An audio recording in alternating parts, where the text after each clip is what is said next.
Hey everybody, welcome to the Three Geeks Conversation. I have Tim Barnes and Destiny with us. How you doing, Tim? I'm doing well. Thank you for having me. Yeah, we're excited to talk to you. Man, I was looking at your website and your kind of like the history of what you've been doing. You've been involved in a lot of cool stuff, like a lot of cool like sketch comedy writing, like web series, and now podcasting. You're going to start talking about doing a podcasting with Judge Travis. Do you want to talk about that at least a little bit?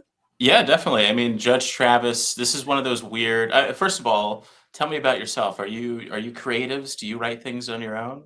Have you ever pitched an idea that you want to bring to life? Me, no. Right. Destiny, yes. Yeah, Destiny. Yes. Okay. The truth of Judge Travis is that it started off as something that I just pitched when I knew that a podcast network was looking for like an idea for a specific type of talent. And I'm used to pitching ideas. One thing I've learned in writers' rooms and from stand-up is that you just got to keep the train moving. You can't get too obsessed with the ideas or anything like that. And this started off as just like one of those. I had a meeting. I pitched a couple ideas. This was one of them. Didn't hear anything back really. Like I heard that, they might kind of like it. Months later, I found out that they liked it. I got paid to write a pilot. But slowly, strangely, very slowly, I pitched this back in the summer of 2021, everybody. I started to care deeply about this project. Maybe because after the strikes, it's the only project. Maybe that's part of it. But the truth of it is that this is a show that combines my favorite things. One of my favorite shows is the Larry Sanders Show. I love watching behind the scenes of anything, like the behind the scenes of Star Wars: The Phantom Menace is one of my favorite movies of all time. It's like George Lucas doesn't realize it's a comedy. And I also love things like the Bernie Mac show. And so this is a combination of those two things, where it's like the behind the scenes of a court show, like a Judge Mathis or a Judge Judy, and how it happens in the judge's personal life affects his verdicts. And part of why I started to care a whole lot about it is because when I lived I moved to LA at one point. I'm from LA, but then I went to Chicago for about four years to do stand-up, and then I went to New York when I started continued to do stand-up, and then I got to LA in 2019 for my first TV writing job. They did a revival of All That on Nickelodeon, and so for that job I was living with my grandpa for 6 months, and it was surreal, it was fun, it was great. It kind of felt like a sitcom. And so when the show got greenlit and I got a talented group of writers together and everything, when I sat down to write the pilot, first of all, that's when I realized first now I have to figure out how I actually care about this pitch that somehow got sold, right? That's part of it. Like you just pitch an idea, and then it's like once it gets picked up, it's like, how do I inject my actual energy into it? Because I feel like selling sometimes is a very different thing. I started to think about, why do we love these stern, fatherly or matriarchal figures? And so an element of my grandfather is in the judge, an element of this other character, Jax, who's his producer, is like a little bit of me, but there's all kinds of stuff. The judge is also a little bit of Steve Harvey. It's a little bit of, the Judge Joe Browns, a little bit of the Judge Mathises. It's all of that stuff. And throughout all of that, I think that in terms of writing a show, I think that this is the first project where I feel like I found my voice. And so I'm excited for the world to check it out when the episodes launch on February 11th. Awesome. Did you watch like every episode of, say, Judge Judy? Like, this is research. A little bit. That's the weird thing, though. It's like I was never the type of person who like I gotta tune into my Judge Judy. But what I leaned into was like, I remember, there was one major summer. I call it legitimately is the summer I got fat, when I lived with my grandma, and she would just like bake a whole pan of biscuits, and I would eat the whole thing. But I just remember how I feel like Judge Judy in my memory, it was like kind of like a new thing at the time, and I remember the joy and actual like knowledge she seemed to be gaining from the show. And so I started thinking a lot about that, just like as a piece of media, why do we love these shows, and what is the reality and what is the fiction of it? I'm surprised that it hasn't really been explored in anything yet. That's part of it. Like in this, since 2021, thinking about the show, I've been like, I just want this to come out before someone else kind of tackles it in the right way before. Because we've had Night Court, we've had shows, about, regular judges that aren't on TV, but somehow there hasn't been a show or a movie that's specifically about the behind the scenes, like you could say like the 30 Rock of a court show. And there's something uniquely strange about them because they are most of them, most of the good ones at least, are they're reality television. These are real people that they find in small claims court, and part of how they get them on is that they promise to pay the defendant. I always get the words mixed up a little bit. That's how much I don't really know about court shows. I made this, but they promise out. It's fine. They promise to pay what's owed. So it's always cases up to a certain amount, but the show is going to pay no matter what. So that's how you get these people on board. It's wild stuff. So that's all. That's what Judge Travis is. That's incredible. Can I offer an idea for like 8 episodes, and the next season is just like the adjacent movie studios doing like Springer, and like somehow they're like the next door neighbor to Judge Travis. Like, that'd be so funny. I love that. And then you can just stair step every season is a different, like you just go down the line of this studio. The film lot. New neighbor every season. That would be pretty funny. I thought so. But I listened to the trailer for Judge Travis, and like it's a full like cast. Were you involved with the casting of it? Like the people that were pulled in? Yeah. This is my first time directing something. This is my first time, being the showrunner. I had 4 other writers and each of them have like a dedicated episode that they have a written by credit on.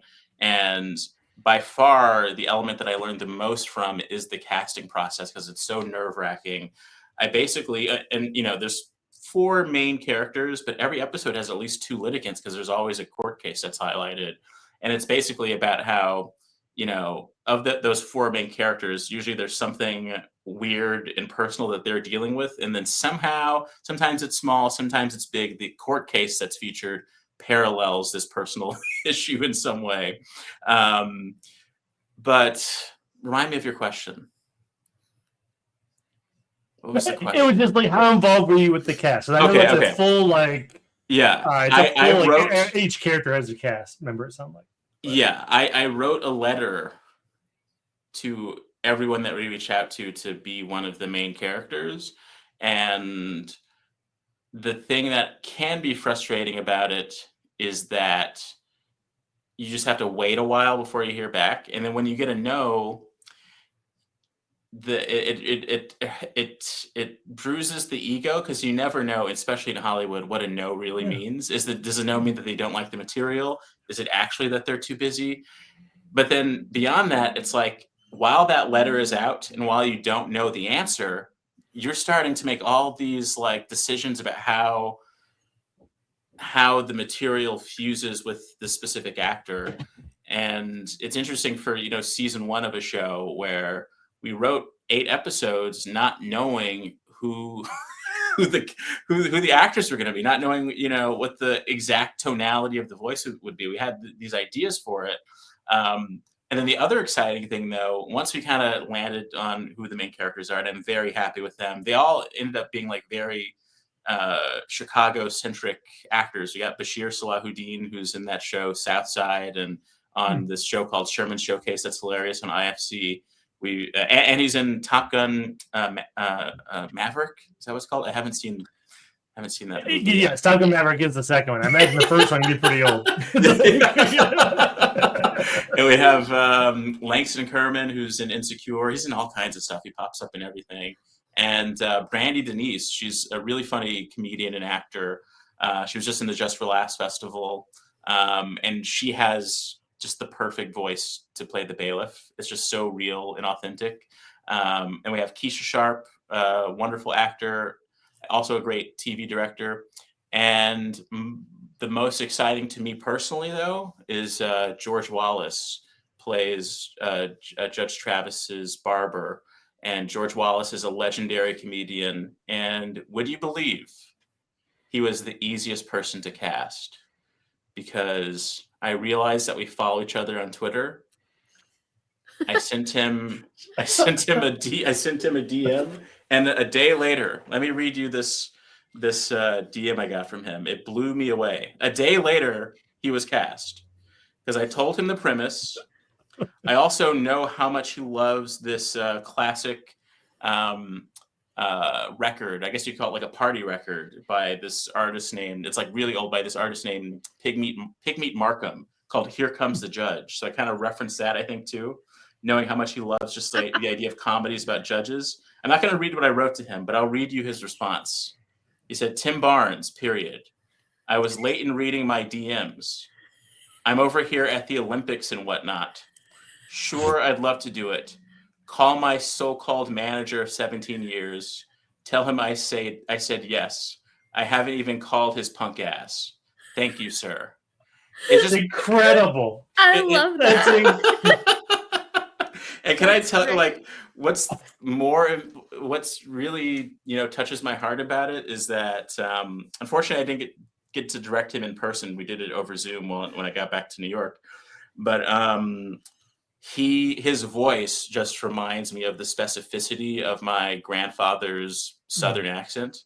And so whenever he pops up in these episodes, it's just like sonically, it just kind of brings everything home into like what I'm trying to get across with the show. Because even though this is audio, the idea is to allow listeners to feel like they're eavesdropping on real conversations that happened.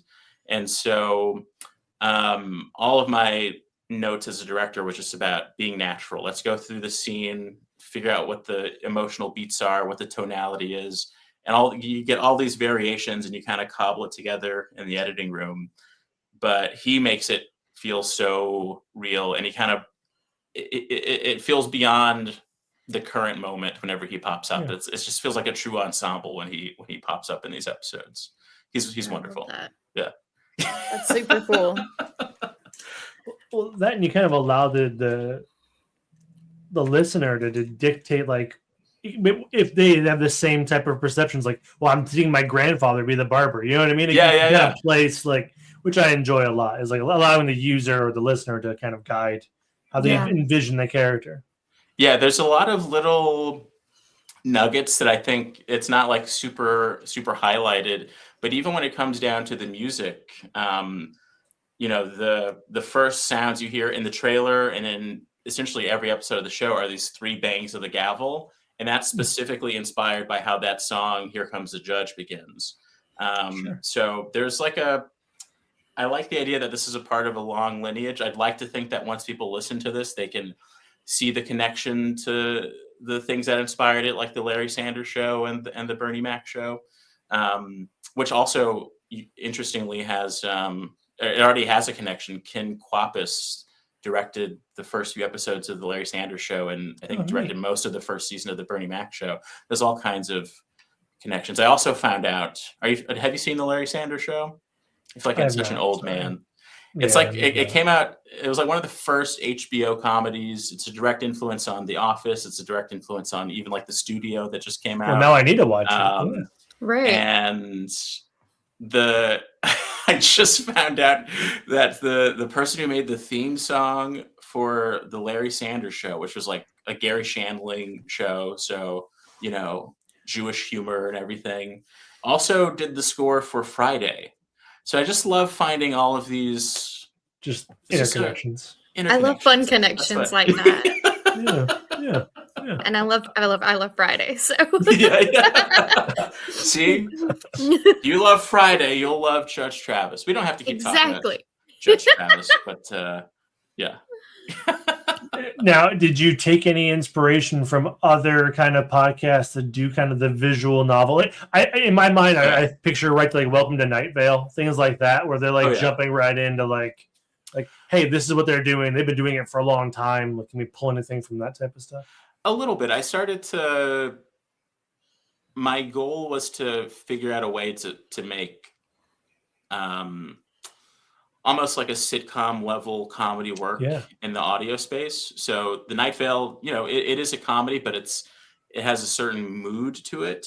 And when I think it's definitely different. It's very different. And I think it's kind of somehow I put it in the same camp of like drama audio series in a way, where there's like there's like a moodiness, there's like a droning sound to it. There's like There's a podcast called Valley Heat.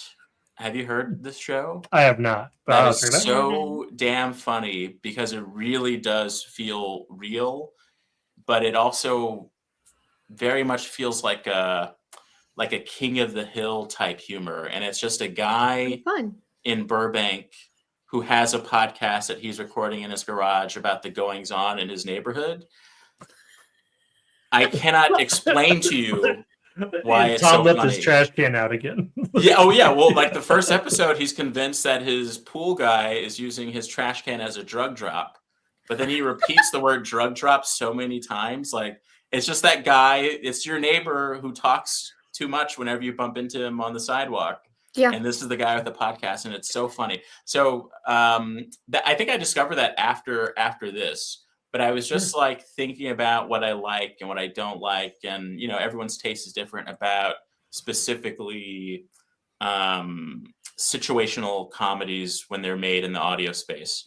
And I've had the privilege of making like an animated web series once for Comedy Central. And that there's so much that goes into it. There's so much, similarly that goes into audio. Where there's just like so many notes, so many time codes, so many little things that you have to have like a back and forth with people about.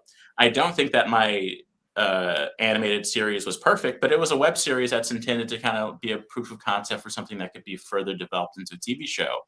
But one of the things that I learned from the plethora of comments that this web series got, where some people are just like, oh, one of my favorite comments on this animated web series, which is called Maurice on Mars, which is about 3 episodes about a barista on the first Martian colony, and the barista is black. And there was a comment that just said "Black people cartoons ... And I think about that every day. So much, but so.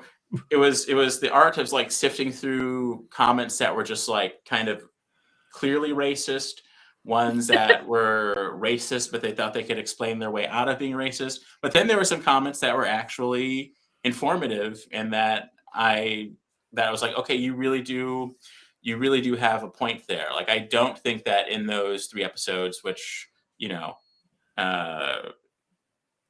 there's so many things that factors into what led to those 3 episodes being the 3 episodes, where it's like, oh, this character doesn't have a motivation per se, so much as things are just happening to the character.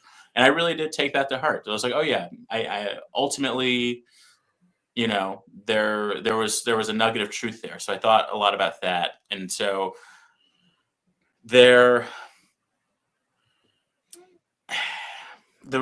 decided to have this thing that the judge is dealing with for all 8 episodes, which is like his serial infidelity. So that is the theme of this season.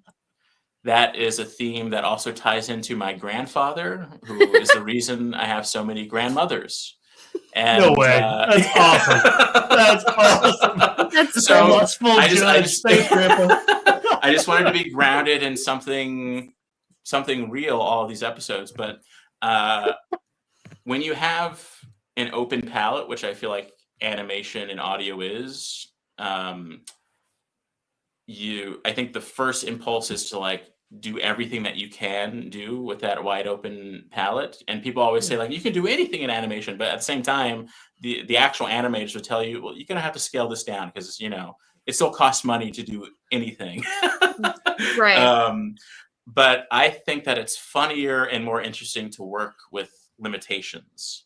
And so instead of, just having explosions for the sake of explosions, when it comes to the things that are happening behind the scenes of Judge Travis, And we don't make a big deal about it, but you are only hearing things that come from Judge Travis's mic or the bailiff's mic. And so that specific limitation, which I feel like is similar to the limitations that shows like The Office and have for the first couple seasons at least, then there's always a point where it's like, why is the camera in their house right now? You really are stuck with that level of authenticity and realism. And I think that is what makes this show stand out from most, where I think that what seems exciting about being able to explore every angle, because you can zoom in or have the narrator describe anything, you actually just get to focus on the core of like what is funny between these characters. Is that what helped drove? Sorry, Destiny, but is that what helped drove 8 episodes? Then is it something that definitely, yeah. Because go ahead. Sorry. Oh no, we're gonna say. Oh, I just I'm always curious. Like, how did you know 8 episodes would be enough, or do you know like, hey, we got 16 more in the tank if you want to? But like, this is a show where I think it would be so easy to do more.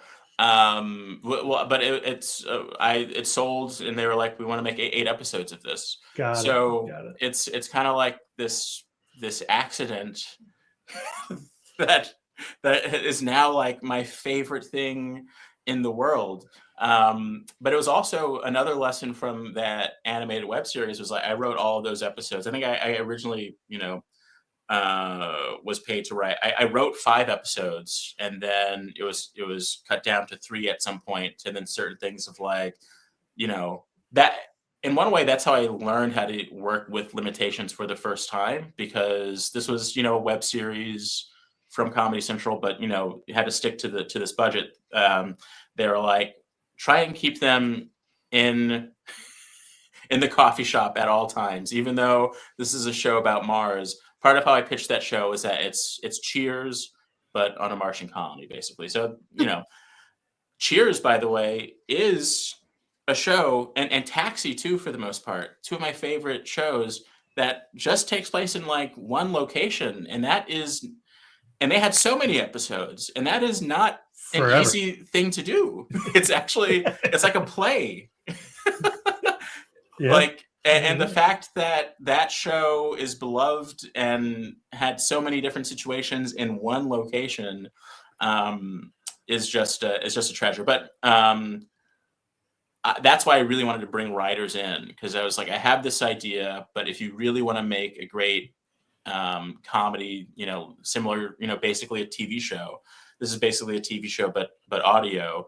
You really need to bounce ideas off of people, because there's no way that the bailiff character in the show, played by Brandy Denise, would have been as authentic if I didn't have, other writers, if I didn't have writers who are women, if I didn't have writers who are Black women. So I brought in this group of writers, Rebecca O'Neill, Millie Tamarez, my friend Ian Abramson, who I went to high school with, and Ben Holbrook, who's a talented playwright and filmmaker. They all brought like so much magic to these episodes. And I'm just very proud of them, because their specific episodes highlight what each of them are great at. And it's way more fun to promote a show that other people have their hands in than one that's like, oh, it's all me, baby. It's all just my ideas and a button I press on Grok. That's how. Hey, Grok, did one guy write this? Goodness. Well, you've told us a lot, like you were able to pull a lot from your personal life as well, and to be able to put into this. Are you able to take things from your professional life, like your time on All That? I think you've written for Jimmy Fallon show, if I'm correct. Yeah. Were you able to take those experiences and be able to put them into your writing and into this as well? Definitely. As I mentioned, love behind this. I think it's because my dad, since I was a kid, has worked at Disneyland as a plasterer. So he worked, his job was at the happiest place on earth. But when as a kid, the underlying nature of the happiest place on earth, you start to see behind the facade of peek behind the curtain. Peek behind the curtain.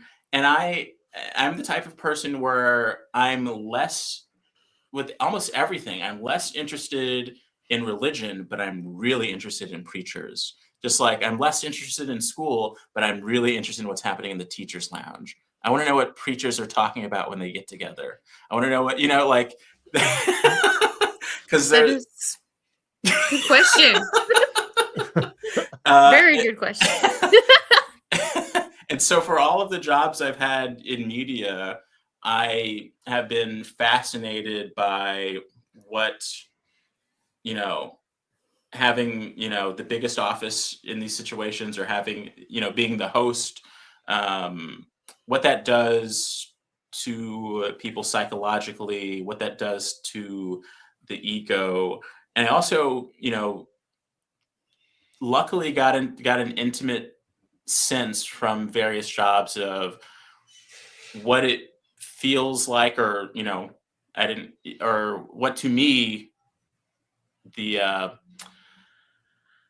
pressure and how people deal with the pressure when you are the Black host of a TV show, or when, how people balance that. And so this is the first project that I've had where I could just like really pour what has been interesting to me about that into a set of characters and situations. So Judge Travis, like I mentioned, he's like a little bit of like a Steve Harvey. He's got a bunch of self-help books. But he's also a child actor. So he was basically like, what's the name? I'm forgetting his name. The actor who says, "What you talking about, Willis?" He's a little bit of. I know what you're talking about. Yeah. So a part of the premise of the show is that he was a child actor in the late 70s, where he was the only Black person in the sitcom, and he always had one line per episode, but he didn't have a name. So that is his history. So he's got a lot of just sort of like entertainment industry baggage, a lot of racial baggage, and a lot of, male ego baggage. And so, it's about these types of people that you have in your life who are, what's the best way to say it? Where you hate to love them and you love to hate them. That kind of that kind of vibe. Kind of like the BoJack Horseman effect. Like that. I always picture. Yeah. Yeah. Exactly. Yeah. Everyone has a character like that in their lives. We all do. Makes it very relatable. And Destiny mentioned you work on the Jimmy Fallon show and kind of doing the sketches. What was that like? Was that one of those scenarios where you had to pitch a show idea and like you're in a room full of people and like the best one won? Or like how did that usually work? It's a bit like that. My time. So I had that first job. My first official job writing for television was at Nickelodeon. They did a revival of all that. And then when I got to the Tonight Show, I knew I was going to get the job right before the pandemic hit, and then the pandemic hit. And then I wasn't sure if like, am I still going to have to? I didn't know what is this new world that we're in. And so then, all the late night shows started doing the shows from home. And so that's the world that I entered. I wrote for The Tonight Show starring Jimmy Fallon for just about a year and a half from my apartment. Wow. So I actually never met Jimmy in person. I never met, 99% of my coworkers in person. Never met any of the celebrities in person, but I did get to talk to Magic Johnson on Zoom. I got to explain to Gal Gadot how to do a bit where she ate American fast food for the first time. Were you also eating the fast food? That'd be really funny. I was like, you do it like this. No. And you You're so good.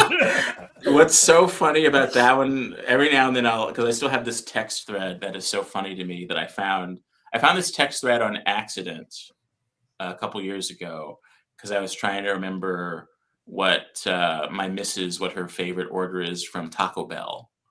And so I just typed in Taco Bell into my messages, and then I found this old thread where, so there was this bit where they wanted, I mean, this is before the current state of the Middle East. Gal Gadot wouldn't be someone that I'm personally excited to write, a bit for, but I get I get a call or a message, and like sometimes, so the show is divided between sketch writers and monologue writers. And when you're a sketch writer, it's just like sketches, desk bits, games, things like that. And sometimes it's stuff that you pitch that gets a green light, and they say move forward with this, or they pair you with a person. But sometimes it's an idea that's kind of in the ether, and they're like, everyone else is too busy. Can you do this? So I ended up producing this bit where Gal Gadot eats American snacks for the first time, fast food for the first time, and Jimmy eats Israeli snacks for the first time. But the thing is, Gal Gadot is in London. So this text thread that I found is us trying to find the exact, the equivalent of American fast food at the London Taco Bells or the London KFCs or the London. And they're very different. So then we go, it's Very like, different. you cannot imagine the level of detail and scrutiny that goes into everything at this, famous late night show. But then, my memory of the show is just like logging onto a Zoom and saying to Gal Gadot, "Did you get your bag of tacos?" So while the world is on fire, that's another, The world's on fire, all- and you're it's all just trying to figure out if relative, Gal Gadot has her tacos. You're It's trying to very afford your own important. bag of tacos. You gotta make this stuff work. Right? But you know what? I never met Jimmy in person, but the whole time was surreal. It was just a surreal time. It felt like the Twilight Zone. And because of that, like I always Conan was my guy. Conan is my idea of late night. I remember even during the pandemic, that's when he officially stopped doing the late night show. And that was like a sad moment for me. But I got, in the pandemic, writing for the Tonight Show, I tried to process certain things have just shifted to a certain degree. Like the late night that defined my youth isn't necessarily the late night that exists now. Like the late night that exists now is just rightfully so in some ways to stay, relevant, a little bit more YouTube oriented. Yeah. And that's just like when I was coming up, the late night that I wanted to write for was just kind of appeared and then disappeared and became a myth immediately after. You're like, did you see it? I saw this crazy thing on Conan last night. Did you see it? And if the other person didn't see it, you had to describe it. And that was part of the fun. Yeah. But now everything is a clip. So Yeah. that was when I actually, for the first time in a long time, I think I used to see some episodes of the Larry Sanders Show. It was that period where I actually just dedicated a month to watching the Larry Sanders Show, because it was a show about the behind the scenes of a late night show. And Larry Sanders was in the running to take over for Carson. He might have been in the running to take over for the late show that Conan ended up getting. But instead of and he had offers to have an actual late night show. Instead of doing that route, he was like, instead, I want to make a show about about the ego and the pathos and of what it's like to be in that position for an actual late night show. And it is, there's certain elements that don't hold up to modern scrutiny, but the core of it is just about character and characters who love each other, but because of everything, don't know how to get to that. But it's also very funny. So yeah, I think I answered your question. I tend to go into tangents. That's the most fun.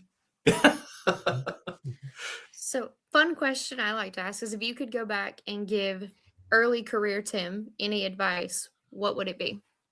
Mm. Gonna make you think. Yeah, that is really making me think. I'm trying to think of some of the major mistakes that I made.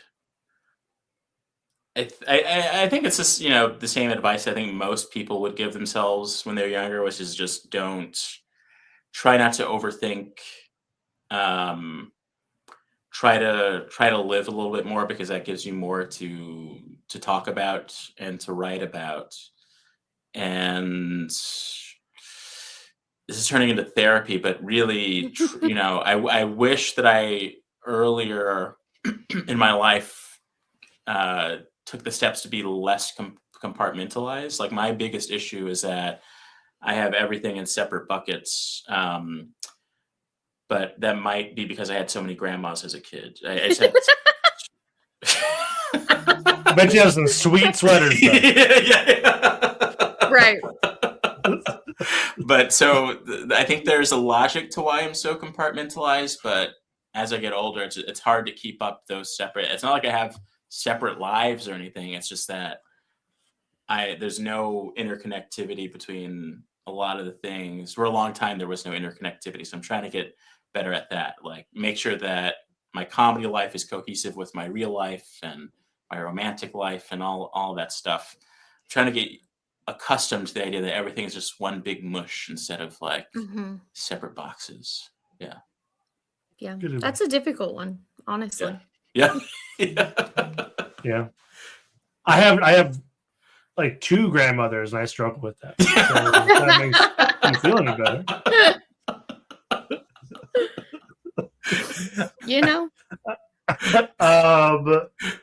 I did have a question for you, because you did something that would stress me out, and I'd love to get your experience on it.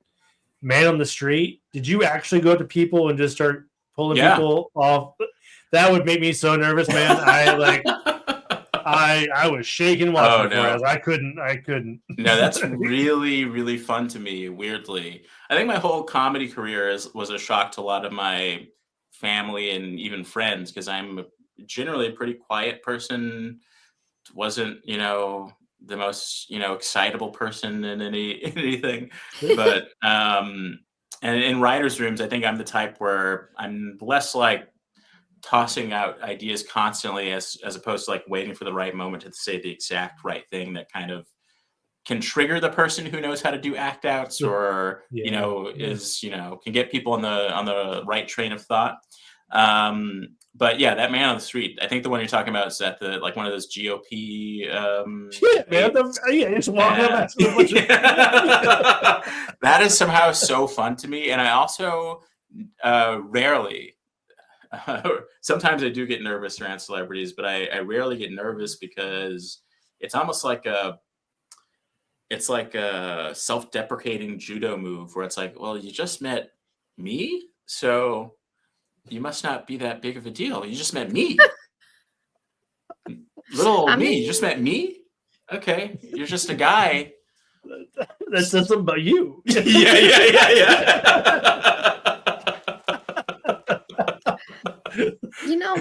It can be like that with this too. It's same thing with the waiting, because we're just like, we're just a podcast, and then we get people and we're like, you're with us? Really? You said yes? So it's cool. We're going to cut this out. Yeah, probably. But no, it is. It's cool to have that moment. Especially when it is work related, and it gets to be something cool, like that DM, like that instant, like that's just a cool moment, and it's kind of it all just kind of makes it worth it. Yeah, it was just that George Wallace DM is like perfectly crafted, and he probably had no idea how meaningful it was to me, not just because of who he is, but because of how long some of this process is of like casting people for something. It was just like the next day, it was like he's on board. Which is awesome. Yeah. I just liked how many shots he took at his manager. I enjoyed that a lot. That makes it so much better. He's a so-called manager of 17 years, and that's like part of it too. That's how my grandpa would talk too. Like, it was just like, I'm so glad. And what's funny is, again, we wrote these episodes not knowing who would play them, and there's something that happens at the end of episode 1 of Judge Travis where it's very easy to not see George Wallace's character again, but the other writers loved writing for his character's name is Greg. They loved writing for Greg so much they're like, he has to like be back on the show. So like by episode 4, he's like a consistent character throughout the rest of the episodes. And I'm so That's glad that they did awesome. that, especially because like at the time I had no idea I would get George Wallace to play the role. And now he's like one of my favorite, is like one of the most delightful. Yeah, exactly. I love that. And maybe a dumb question, but are all the episodes recorded? Like, is everything in the can? They're just ready to be released? Yeah, everything's in the can. The only thing new is I finally recorded credits a couple weeks ago, and it's been in the can for a while. So I'm excited, really, really excited. That's finally going to be out there, and the goal is to see if there's any viability to turning this into an actual television show, either live action or animated. Or I would love to write more episodes, but more than anything, I'm just happy to get the show out there. And my hope, like, it's so hard, I feel, to get regular people to listen to a scripted audio show. That's what I want for the show. Regular people, truck drivers. I'm trying to get, that working man, that Bernie Sanders, blue. Sure. Yeah. Sure. To listen to this, because I feel like it's almost like improv, where like normal people don't go to improv shows, but if you had a sign outside of 2 bars right next to each other, and one said stand-up show and the other said improv show, you're going to get a wider breadth of people in the stand-up show than the improv show. So I'm trying to get that general audience. Oh, I'd be an improv. Yeah, yes, and you're weighing everybody. Yeah. I like fun stuff.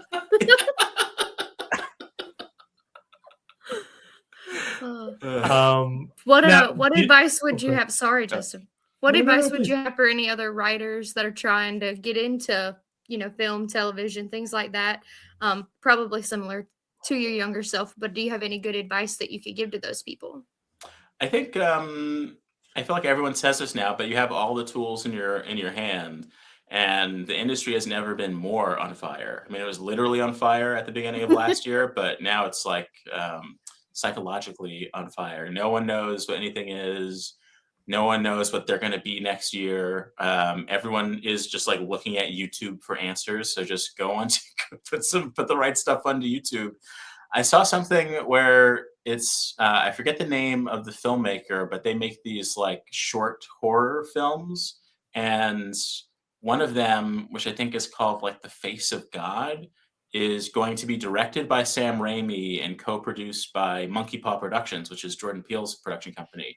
And this started off as a YouTube video.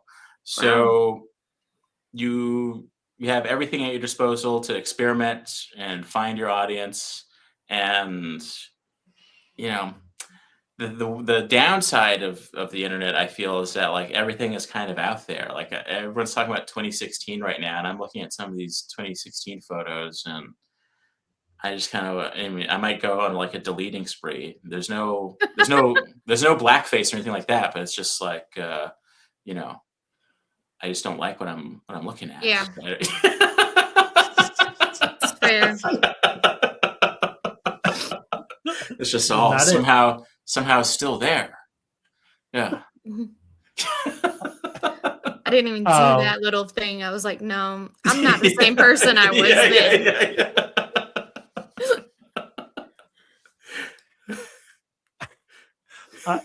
Now it premieres February 11th. Is that the whole show? Or are you going every other week or every week? I'm doing this Apple TV Plus style, baby. The first 3 episodes are releasing on the 11th, and then the remaining 5 are coming out the following Wednesdays.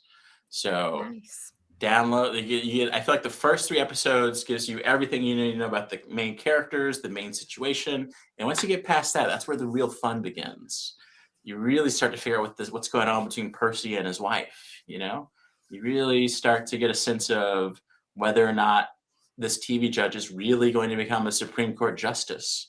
You really start to, dive into some interesting territory. Nice. Yeah. And we have those trailers, so we will be able to edit those in here. That way our audience can see those as well. Oh, nice. Yeah. Yeah. No, sorry. I was thinking about it because that's one of my friends just became a lawyer, so I get random court cases sent to me, but like, I just did this, or I just like. Did you look into like actual court cases for like your research for the show at all? A little bit, like a lot of them are just like based on interesting debates more than anything. Like one of the cases about, how people get their dogs married or whatever. And Sure, or like marriage or something.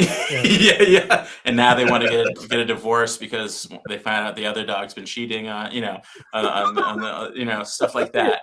But then the idea of Percy Travis's history as a child actor, now that I'm thinking about it, there are so many elements of like every job I've ever had in this because I worked at all that with like, kid actors and somehow this show is just like everything that I've ever. That's why I'm so excited about it. It's like things that have just like been in my head are coming out here.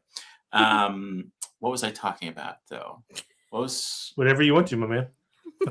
Question? Oh, about court cases. Yeah. So the idea is that for the most part, Judge Travis is the adjudicator to the stars. So he does big picture court cases somehow, which I think could potentially become an actual thing. When I think about the fact that we're betting on literal wars or we're betting on, who's going to win. Who's gonna win? Like so many things are televised. So many things that we wouldn't think are things that people watch on TV are things that people watch on TV. So the first case is about an actor from a major movie suing a makeup artist, something that you wouldn't imagine seeing. Like if Timothée Chalamet were to be on Judge Judy for something. But I don't think we're too far off. I really don't think we're too far off. When this show was written during the Biden administration. Miraculously, it's still funny enough to fit everything now, but I just think that we have predicted certain things with this show because it was laughable to some of the producers that Judge Travis could be in the running to be a Supreme Court justice. Now that does not seem far-fetched. Not far-fetched. And the most shocking thing I learned in the writing of this is that there are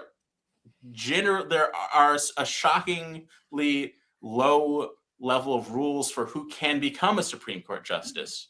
As long as you meet the age requirement, there's generally nothing else that can stop someone from becoming a Supreme Court justice. You don't have to be a lawyer. You don't have to have anyone can. So if one of these current Supreme Court justices kicked the bucket, I would not be surprised if Steve Harvey, someone like that, would be in the running to be the next one. That's I'm in. That's one thing. Sign me up, Justin. Also, 2027. When the show was written, and I want to make it very clear, the dynamics of this judge character. A lot of it comes from my own grandfather when it comes to relationship things to a certain degree. But at the time that the show was written, the only thing I knew about Judge Mathis was that he was an honest family man. Like that was like the elements of Judge Travis that are Judge Mathis have nothing to do with like philandering or anything. It's just like a personality, a TV personality type. That 8 episodes are written. We're, gearing up to actually start recording the episodes. And then I see like a TMZ thing of like Judge Mathis, apologizing to his wife for what I assume is cheating. We somehow predicted that. There are elements of some of these court cases and what the finale, I think, also is somehow very tied up with a lot of things happening just with the institutions of the entertainment industry right now. And I don't know how we did it. That's all I'm trying to say. It's like, I don't know how we just had our fingers on the pulse somehow on this show. It's the Simpsons effect. Yeah, somehow this show has a Simpsons effect. So some of the cases, like there's a case that has to do with an actual case that Conan O'Brien was involved in, where someone who wrote a bunch of jokes on Twitter was saying that Conan's late night show stole their Twitter jokes. And I thought that was very interesting. So there's a court case that's about that kind of thing. But somehow, we always pick our moments with the court cases to make sure that they are in some way connected to something that's happening with the characters that we care about. So I'm really into the idea of just like not being funny for the sake of just being funny, but being funny with a purpose and being a funny way that like moves the story forward. But yeah, that was a lot of the fun of the show, honestly. Awesome. Well, Tim, where can folks find you online? Is there anything else you want to promote before we kind of No, that's mainly it. You can find everything you need to know about me at timbarnescomedy.com. You can find everything you know about Judge Travis at judgetravis.com. And I also have a newsletter called Letters from African America, where I email 5 jokes by 11 a.m. Eastern every weekday, and you get to vote on your favorite. And I highlight some other great comedy writers, and it's something that I hope to bring other Black comedy writers into the fold in at some point when I know that I can, pay them basically. But right now it's just sort of the beginning stages of what I hope is like a great newsletter hub for people who like comedy about the news. Awesome. Now, every day you send 5 new jokes? Every day I send 5 new jokes. Is that stressful? It somehow gets easier with time. It's not. I mean, you know what's weird? It is stressful to email a joke as opposed to just posting it on Twitter or whatever. That is the only stress element. It's like, this is going into people's inboxes, and I always lose track of like who is subscribed to my newsletter. And there are some like very notable people who are subscribed. And when I have like an off day with some of my jokes, like sometimes I do feel, I can't believe this is, this person is reading this.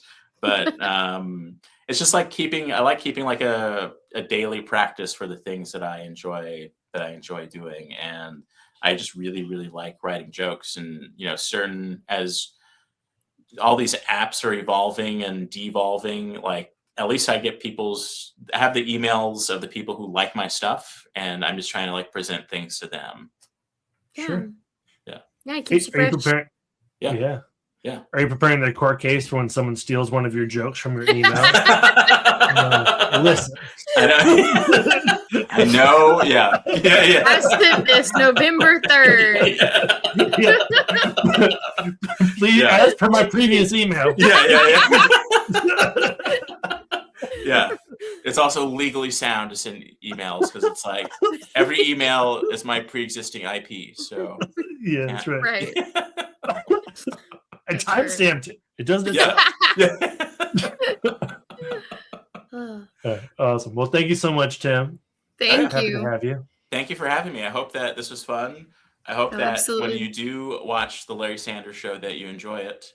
And I really hope that you listen to Judge Travis when it comes out. I'm going to do all of them. I'm going to text you when I watch that show. 5 jokes from it every day. Yeah. Perfect. Thanks, everybody. Thank you. Bye, guys.